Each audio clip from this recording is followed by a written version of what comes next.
Hi, I'm Tony Kent, and this is another episode of Tony Kent Writes and Cross-Examines.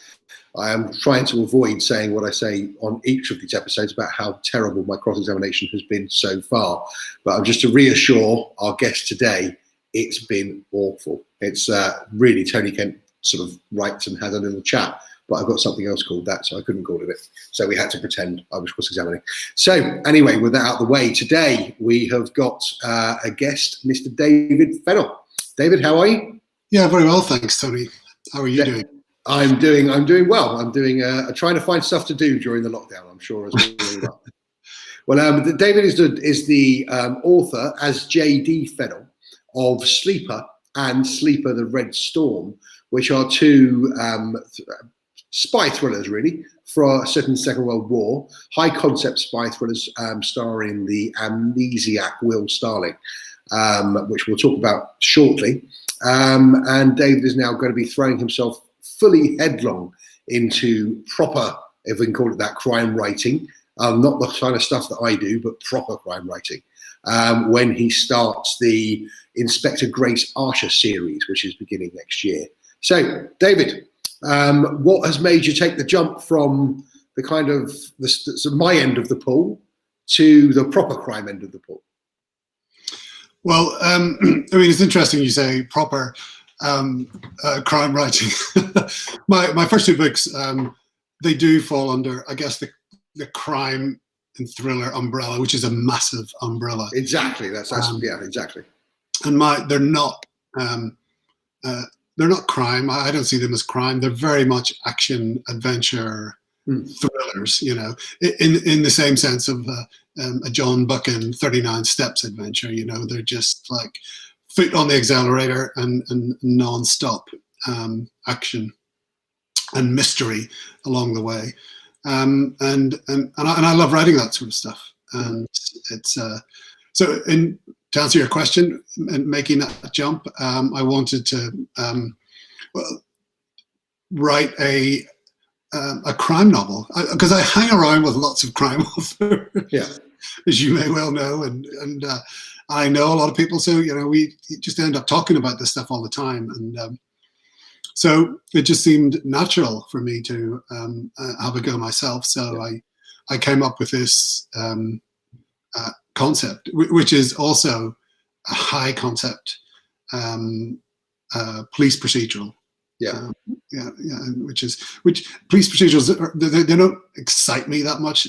I have to be honest. You've got to add that high concept, haven't you? So. Yeah, for me personally, and I know there's some brilliant ones, and I've read a few really good ones, but I need, personally for me, I need something that's got a bit of extra, and I think that's hopefully what I've achieved with The Art of Death.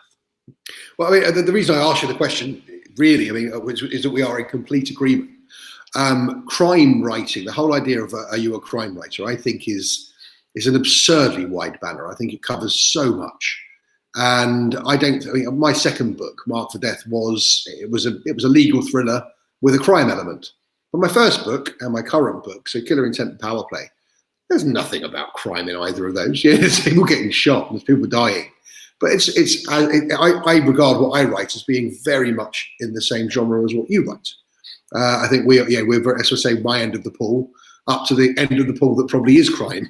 So yeah, I think we agree entirely about that.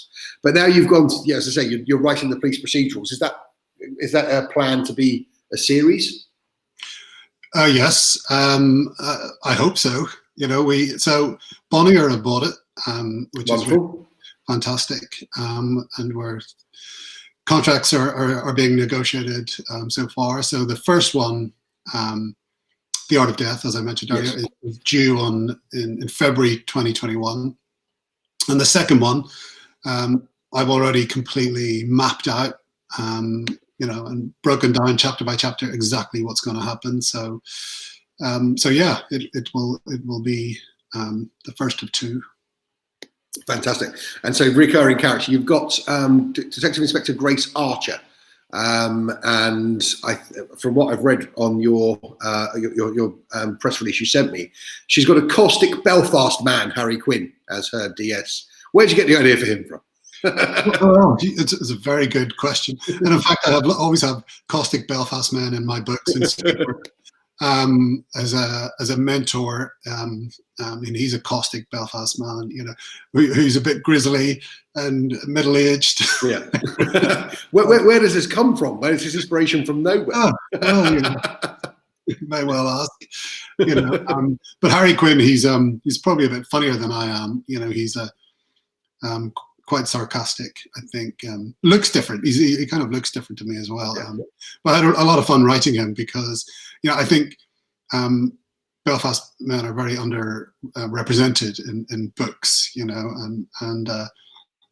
want to bring that diversity into today and put those people where they deserve to be. Yeah. Well, no, it's. I mean, I'm not just saying this. I'm speaking to you. But I went to university, as I think I've told you before, in Dundee, surrounded by Northern Irish men and women. And the criminal bar in London has got quite a few Northern Irish personalities. And they really do stand out. I mean, in a way that no offence to Scottish, Welsh, English, they really do stand out. There's a wit to them that I think is almost universal amongst them. Everyone's got this annoyingly quick wit that you just can't keep up with if you're not from there. Well, they do say that. I know a few miserable ones. I know some of them, but it's still miserable wit. Yeah. Well, yeah, I guess. Yeah. It's and there is a harshness to it sometimes, and and it was very much Mickey taking and not always taking each other seriously. Yeah. Which and it is a form of bonding, and it's a very important. I mean, a lot of people don't understand it. We have a lot of English friends, and when they see me and my Northern Irish mates together, and we're all like talking like that, and it's just all like, well, they used to be like that, but not so much anymore. They kind of go with it now. Yeah, they understand it a bit more. So the art of death. Tell us a bit about it. What's the plot? What's obviously not giving too much away, but what's the setting? So the main character is Detective Grace Archer, and she's a newly promoted DI. Just moved to the Met from the NCA. She's investigating on her first day a crime where 3 dead bodies have been exhibited on opposite Trafalgar Square as part of the Lord Mayor's show, and these bodies are encased in cabinets filled with formaldehyde. Okay.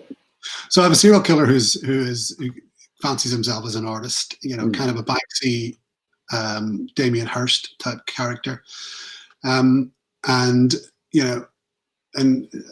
Grace Archer with Harry Quinn set about trying to find out who this guy is and how he's capturing his victims, and he has a whole set of exhibits that are being published and streamed live, just like we are now. I promise there's none of that going on. Exactly. And it's again, it's like my previous books, it's foot on the accelerator, and it's a race against time to stop any more deaths. Yeah. But I think the interesting thing for me about this book is it very much because my previous 2 books were historical, and this is modern day.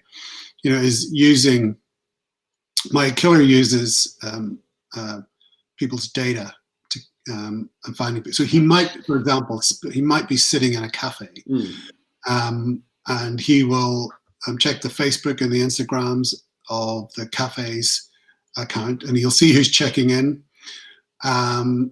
He might see someone across the way, and if they're checked in, he's got instant access to their Instagram or their Facebook. So there's instantly a digital footprint there.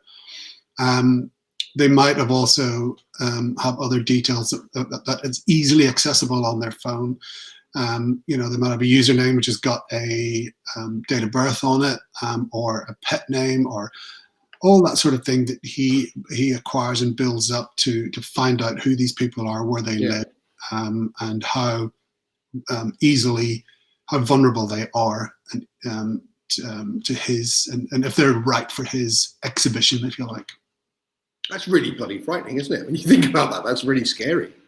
Apparently, it is, and certainly the feedback I've got is that people are terrified because they don't, and people just don't realize as you may well know, they just don't realize what is on our phones and our devices when we're out in public, and how easily accessible that is to the wrong people.